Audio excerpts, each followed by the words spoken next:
diría, hay una posibilidad, se avecina una nueva epidemia.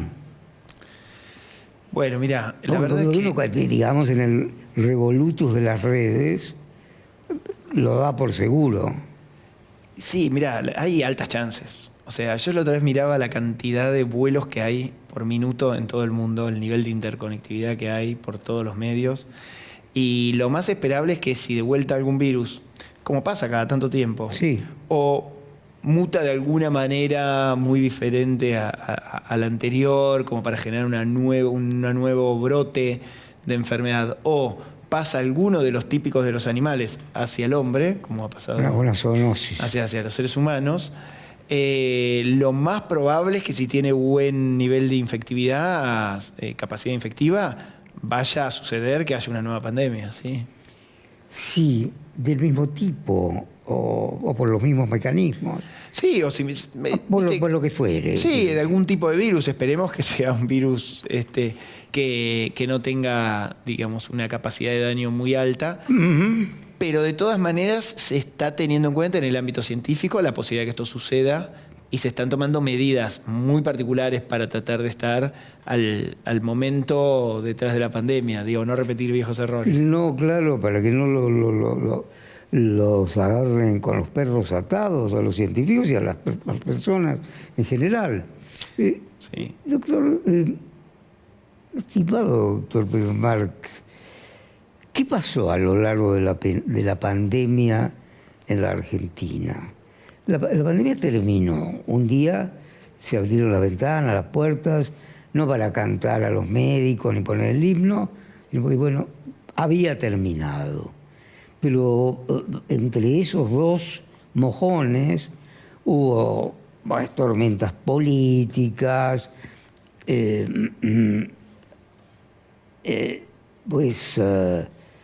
lesiones en la vida social, de todo orden, en fin, cambió todo. ¿En qué se advierte?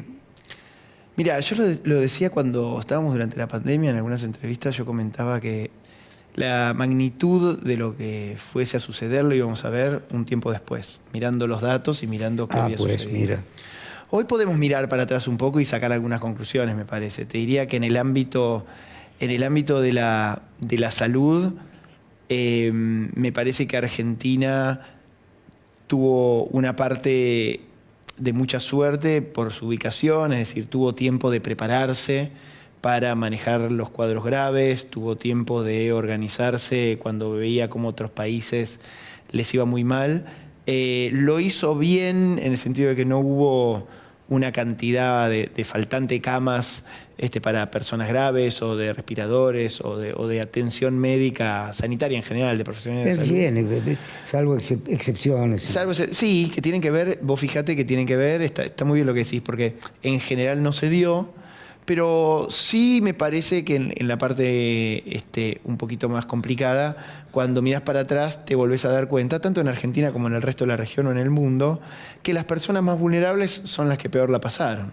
Es decir, siempre los factores de riesgo socioeconómicos terminan teniendo una injerencia muy importante en las enfermedades graves y ni hablar cuando suceden cosas como esta. Naturalmente. Y te diría que el único aspecto positivo o muy positivo que tuvimos es que Argentina pudo participar dentro, y no lo digo porque yo participé activamente, sino porque me parece que realmente desde el punto de vista objetivo lo fue, pudo participar en forma central dentro de los estudios clínicos que lograron tener las medicaciones con las cuales permitieron salir de la pandemia. Me parece que eso fue muy bueno. Argentina entonces tuvo mucho acceso a esos medicamentos, a esas vacunas, tratamientos, y ahí tuvo una ventaja comparativa. Ahora después, sí, claramente. En lo que respecta a las consecuencias que vos me preguntabas. Las consecuencias impensadas. Mira, hoy estamos viendo de vuelta a los más vulnerables y los que más necesitaban de la socialización. Hoy lo vemos en niños, niñas y adolescentes. Realmente vemos las consecuencias que van mucho más allá de lo orgánico puro del daño pulmonar. Y mira, la tasa de suicidios adolescentes, de trastornos alimentarios, de depresión, de deserción escolar, aumentaron notablemente pospandemia, No tengo, en lo que te voy a decir ahora no tengo números, pero sí lo veo como pediatra y como padre muchísimo, también en gente relacionada a mis hijas, las dificultades del aprendizaje, los retrasos en el aprendizaje, las dificultades para resolver cuestiones problemáticas, matemáticas, etcétera, se están viendo y muchísimas tienen que ver con la educación. Daños severos. Absolutamente. O sea, y no estamos hablando de todo lo que vimos en, digamos, aumento de muertes por diferentes causas, digamos, ¿no? Las consecuencias. Hoy escuchaba a alguien de la Sociedad Argentina de Cardiología, creo que era, o de hemodinamia, que decía se había duplicado la mortalidad en cuadros cardíacos en ese momento. Es decir, claro, la gente no accedía rápidamente, no consultaba, claro, no se le detectaban cuestiones en ningún tipo de patología dentro de los exámenes de rutina.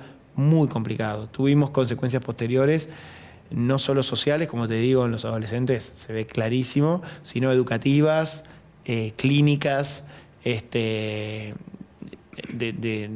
mucha gravedad. Entonces yo creo que eso lo vamos a seguir viendo. Sí, mucho. Lo vamos a seguir viendo. Vamos a tener una generación de chicos educados diferentes. Depresión, etcétera. Ni hablar. Mirá, no te nombré lo más claro, que es la depresión en muchísima gente, alcoholismo, muchísima gente que estaba encerrada empezó a consumir empezó a beberse alcohol mucho, y drogas. ¿no? Sí, mucho más. Es decir, sí, las consecuencias de una pandemia como la que sucedió, ¿no? Pero claro, es tan importante advertir ahora serenamente este tipo de daños que habitualmente se llaman colaterales de ese tamaño, ¿no? Sí, sin duda. Sin duda. Sin duda. Y yo creo que también de alguna manera la pandemia nos puso frente a la realidad de que, primero me parece que política y organizacionalmente es muy difícil salvarse solo, ¿no? Es decir, nos quedó claro que si vos tenés un brote de una enfermedad importante fuera de tus fronteras, pero cercano en tu región, vas a tener problemas igual que los demás países, vas a necesitar colaborar, vas a necesitar organizar acciones conjuntas y entre regiones diferentes, te diría de compartir conocimiento, de compartir financiamiento, de compartir estrategias de salud pública. Un tema político, naturalmente, también. Absolutamente. Viste que al principio había una intencionalidad como de cada país de tratar de salvar las papas internamente, y me parece que eso mismo que pasa en lo personal, en lo social, esto de que de repente el otro era o el que te iba a ayudar o el que también te podía contagiar o el que te tenía que cuidar de alguna manera cuidándose él. Sí. Un cambio de conductas. Absolutamente. Nos puso frente yo creo que nos puso frente a la necesidad del otro como salvaguarda, cuando en general otro lo vemos como una amenaza, ¿no? Sí, pero es difícil de aprender esto, porque es un sálvese quien pueda, y es difícil imaginarlo como concepto, ¿no? Como una colmena.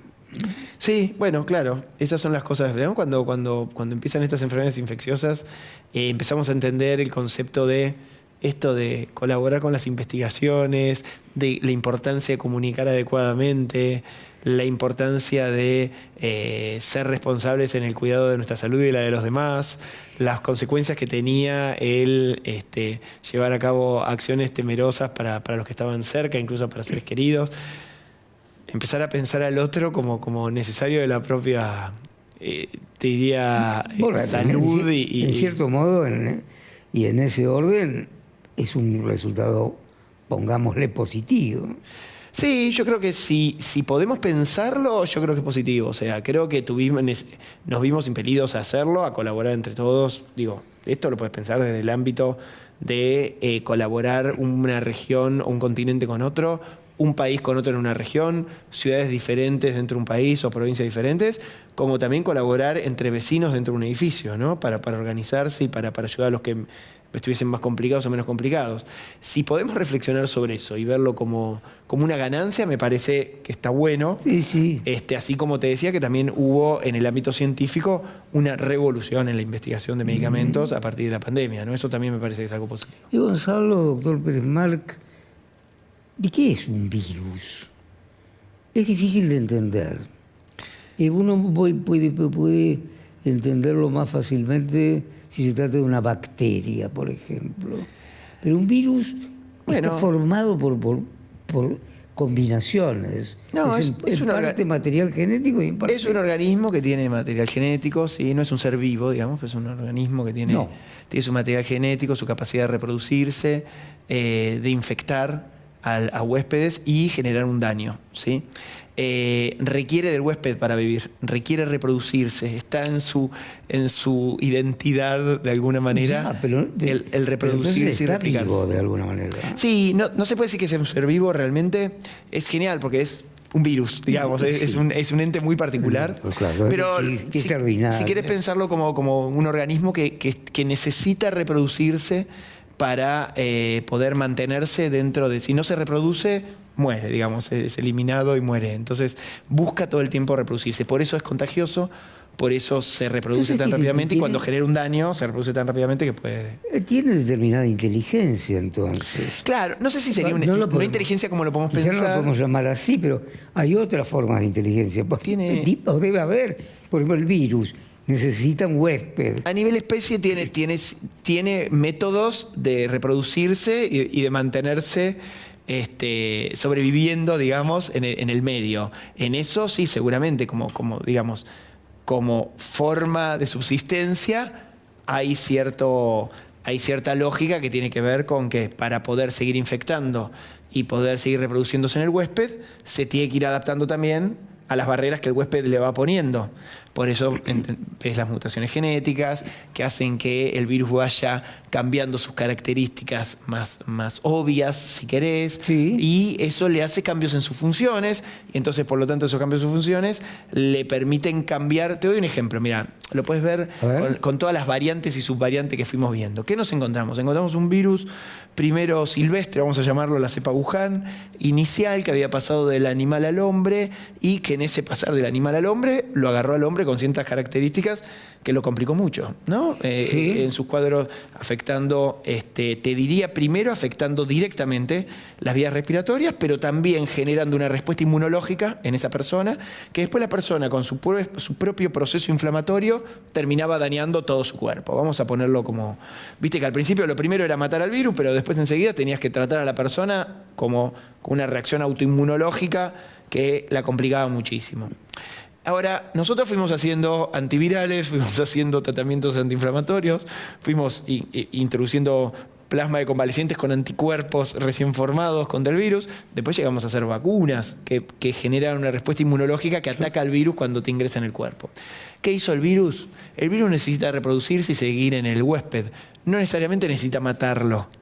Si para eso se puede quedar definitivamente de hecho, escondido en alguna parte. Él lo que hace es quedarse en la población. Entonces, ¿qué de alguna manera que sucedió con el virus? Bueno, este virus fue mutando de manera de transformarse cada vez en más contagioso para contagiar a más gente, pero empezó a convivir con nosotros. No generó más resistencia a las vacunas ni a la necesidad de estar en el pulmón dañando el pulmón. Entonces hoy el virus convive con nosotros en nuestras fosas nasales, en nuestra vía aérea superior, lo hace sin generarnos gran enfermedad. Nosotros ya adaptamos el sistema inmunológico a partir de las vacunas que tenemos y convive con nosotros. Él necesita convivir. Una cohabitación. Es una cohabitación, exactamente. Y de alguna manera, si pensás, una simbiosis. La influenza, el virus inicial respiratorio, el adenovirus, el virus del herpes. Y bueno, nosotros... No debe venir del aire. Exactamente. Y ya no te preocupás tanto porque no te daña más que un catarro, qué sé yo, y al virus le viene bien, él no necesita dañarte más. Entonces, de alguna manera hemos aprendido a convivir. Virus, sí. En esta subvariante Omicron y estas subvariantes que vienen, por supuesto, siempre a las personas que tienen alto riesgo por alguna causa. ¿Tienen cáncer? Exactamente, o tienen su inmunidad deprimida. Deprimidos inmunológicamente. A esas personas les puede generar una enfermedad grave. Sobre esas es que tenemos que poner, sobre esas tenemos que poner un ojo. Entonces, trasplantados, personas ya con daño respiratorio pulmonar. Previo, claro, sí, seguro. A esa gente la tenemos que poner un ojo encima. Para esa gente es la que en el calendario se ponen las vacunaciones anuales, todos los años. Y sobre eso se trabaja, sobre las poblaciones vulnerables. Bien. Yo creo que no puede negarse que la persistencia del negacionismo en términos de vacunas ha tenido un efecto. Hay muchísimas más personas antes, personas descreídas y escépticas acerca de las vacunas que antes. Sí. Antes sí. se aceptaba naturalmente. A ver, vamos un poco para atrás. Luego del agua potable y la potabilización del agua, ninguna estrategia sanitaria, política o social ha tenido mayor beneficio para la humanidad en cuanto a la cantidad de vidas salvadas como las vacunas. Digo esto porque con ese nivel de potencia están validadas las vacunas, ¿no? Nada después del agua potable ha salvado más vidas que ellas. Bueno, entonces digo, ese es el nivel de evidencia y de sostén que tienen las vacunas tras de sí. Ahora, ¿por qué entonces, nos podemos preguntar, sucede que hay un movimiento, sobre todo muy importante en el hemisferio norte, contra algo tan importante? Estamos en sociedades desarrolladas. Absolutamente. Bueno, tiene que ver un poco, me parece, con varias cosas. Primero, ha habido una creciente aparición de una cosmovisión muy paranoica respecto de, en muchos lugares del mundo, sobre todo en el hemisferio norte, y esto muy centrado en Estados Unidos y algunas partes de Europa, de que todo lo que se nos transmite como necesario para toda la sociedad y es sustentado por el Estado y manejado de una manera, te diría, obligatoria, como dicen los candidatos de vacunas y todo, es sospechoso, es para perjudicarnos.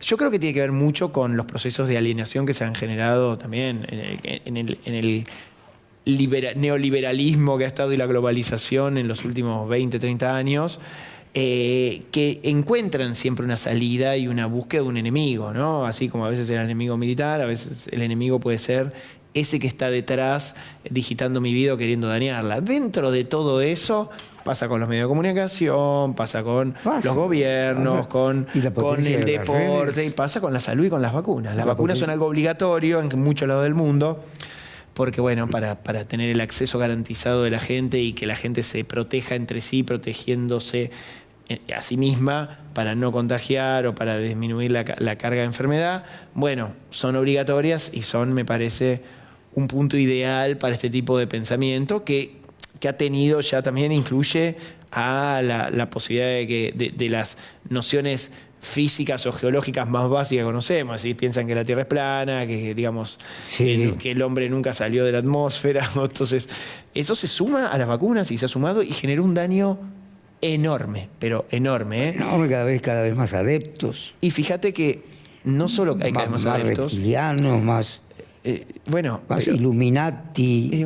Pero vos fíjate, Mario, que esto sucede en un contexto, vamos 5 años atrás. Ya estaba pasando en el mundo esta visión sobre las vacunas y sobre las conspiraciones. Sin embargo, de repente, lamentablemente para nosotros como seres humanos, para la humanidad, y lamentablemente para este tipo de argumento, aparece un virus mortal en todo el mundo que nos pone en jaque a todos de repente. Es decir, lo que lo detiene es la aparición de nuevos... que piensan que un grupo de 5 personas están dominando la Tierra. Y pensaron eso. Entonces, pero de repente aparecen las vacunas y frenan esta pandemia. Tampoco sirvió de argumento. Es decir, la evidencia más clara de los últimos, te diría, siglos respecto del funcionamiento de las vacunas, no de los últimos siglos, décadas, quise decir, la tuvimos con esta pandemia y con lo que pasó con las vacunas, que se detuvo de repente y pudimos salir todos de vuelta a la calle. Tampoco sirvió de argumento. Tampoco sirvió, sí, es muy tentador. Tampoco sirvió. Siempre son los mismos, siempre Soros y no sé qué. Sí, hoy le ponen el nombre de Soros en algún momento. Sí, pero es eficiente. Sí, no requiere... El pensamiento de ese tipo no requiere mucha evidencia tampoco. Entonces es mucho más fácil, ¿no? Es más difícil refutar con argumentos bueno, si la razón fuera triunfante, sí, pero como habitualmente no lo es, pueden colarse esas nociones. Un segundo, atravesemos el Río de la Plata. Bien. Nos vamos a las dos orillas con buquebús.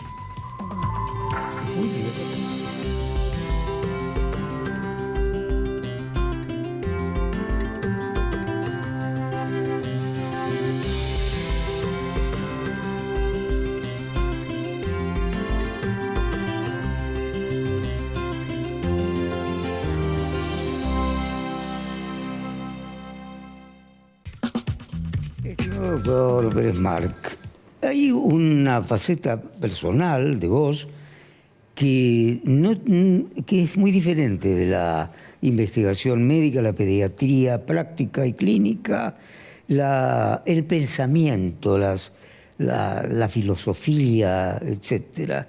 Me gustaría que nos contaras este aspecto complementario o del mismo valor, no sé.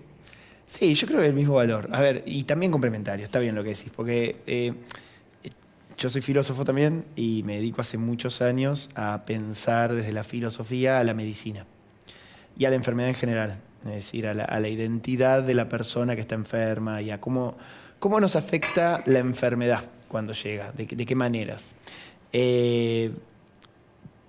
Pensando en ese me siento mal, ¿no? Uno cuando está enfermo dice me siento mal. ¿Qué hay detrás de ese sentirse mal? ¿Qué hay detrás de todo eso? Y me he dedicado hace muchos años a seguir todo el mundo médico que he desarrollado como médico, como gestor de medicina, como pediatra, como médico de adultos también, en la investigación y también a las experiencias que he tenido como familiar de personas enfermas, amigo de personas enfermas y yo como paciente, ¿no? Y como persona enferma en algún momento con menor o mayor gravedad. En base a todo eso y a una investigación de campo con personas que han tenido enfermedades para que fueran más representativas muy graves o que han marcado su vida, fue que escribí mi tesis de doctorado para medicina sobre la identidad del sujeto enfermo.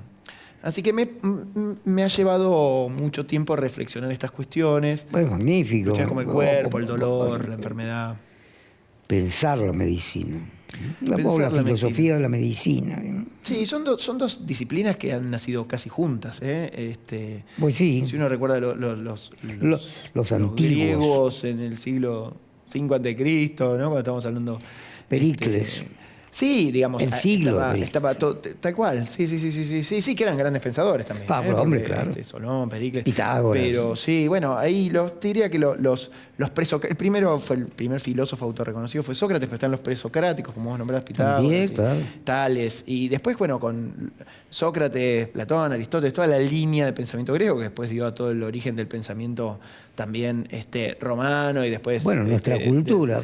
Bueno, pero eso la medicina nace también ahí, con Hipócrates, con el por supuesto, claro. De hecho, los primeros médicos, si los queremos llamar, los primeros que reconocieron esto de la existencia de enfermedades, de que por ahí a la persona enferma había que dedicarle una atención particular, que había ciertos procesos que eran similares en las personas que tenían... Ellos eran todos filósofos. Y te diría que después, a lo largo del tiempo, durante la antigüedad, la Edad Media, los grandes médicos todos o eran filósofos algunos o tenían referencias filosóficas muy, muy claras o trabajaban con filósofos y iban muy unidos. Ahora, lo que pasa es que después, con la modernidad, con la llegada de la Revolución Francesa, la era de las luces, el iluminismo y la razón como centro, el sujeto como centro... entronizada. Claro, con Descartes y el pensamiento de la separación entre la mente y el cuerpo...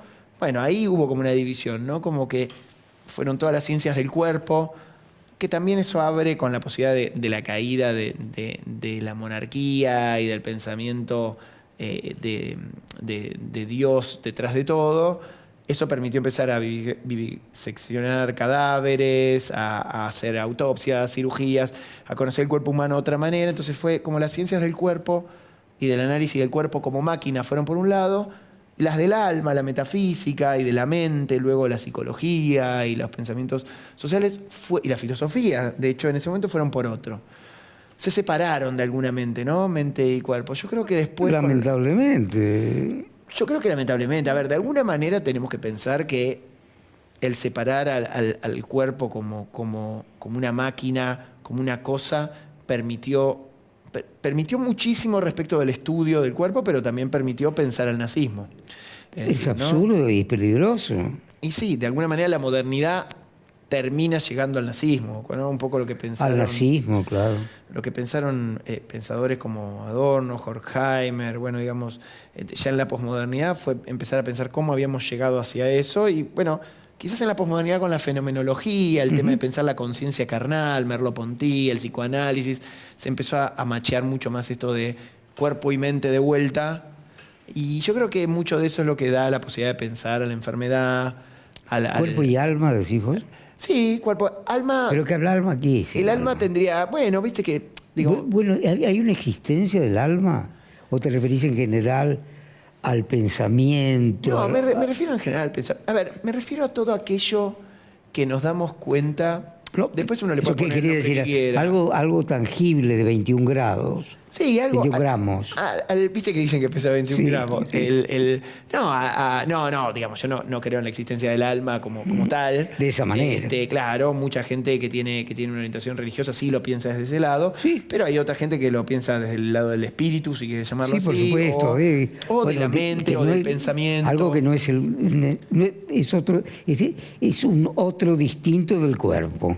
Claro, quizás se puede pensar como uno mismo que el cuerpo, ¿no? Y como, de hecho, la fenomenología lo ha pensado como esa conciencia carnal, es decir, no tenemos forma de ser conscientes del mundo y de nosotros mismos sino a través del propio cuerpo. Entonces, ¿por qué habríamos de separarlo? Esto lo ves, a veces, a nivel práctico lo ves cuando manejás con el auto, ¿no? Esa sensación de que ¿Cómo es? vos te movés y sabés mover el auto como una extensión tuya de tu cuerpo, como un instrumento, pero casi que lo movés al milímetro, ¿no? Podés calcular, digamos, hay una extensión y esa sensación también que te produce el dolor, esa cosa de que a vos te duele y te das cuenta que te duele algo en el cuerpo, pero en el fondo te duele todo. El alma, la mente, la conciencia, el espíritu, ¿no? Te duele vos entero. Qué extraordinario. Sí. Sartre decía, es ser dolor. Ser cuerpo, ser dolor. ¿Quién lo pensó? Sartre. Sartre. Digamos, esa cosa de soy yo todo uno, el mismo, cuerpo, alma, mente, y soy medio inseparable, que es un poco lo que te permite pensar la diferencia entre el dolor físico y el sufrimiento. Termina siendo todo lo mismo. Igual,